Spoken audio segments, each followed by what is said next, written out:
Samantala, First Larry Itliong Day ipinagdiwang sa San Nicolas, Pangasinan. Tunghayan sa report.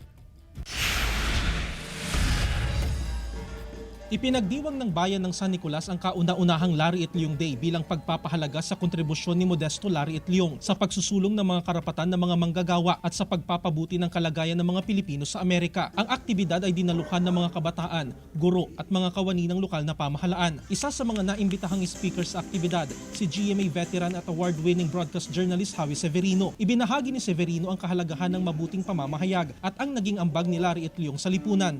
Yung mensahe ko kanina para sa mga kabataan, pagbutihin natin ang buhay dito sa atin para hindi na kailangan mangibang bayan para maghanap buhay.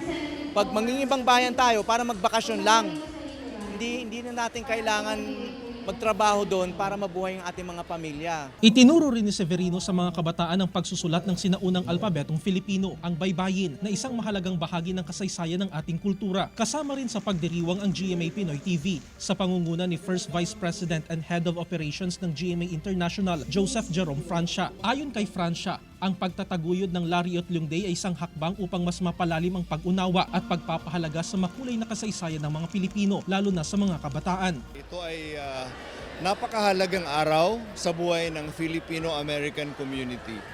There are 5 million Filipino-Americans today. Si Larry Itliong ay isang Filipino-American na ipinanganak sa San Nicolas, Pangasinan noong 1913. Nakilala siya sa kanyang paglaban para sa mga karapatan ng mga manggagawa, magsasaka at imigrante. Ang selebrasyon ng Larry Itliong Day ay isang hakbang tungo sa patuloy na pagpapalawak ng kaalaman tungkol sa buhay at mga adhikain ng isang bayaning Filipino na nag-iwan ng malaking marka sa kasaysayan ng mga manggagawa at sa paglaban para sa pantay-pantay na karapatan. Jarek Pasilyao, 1 North Central Luzon.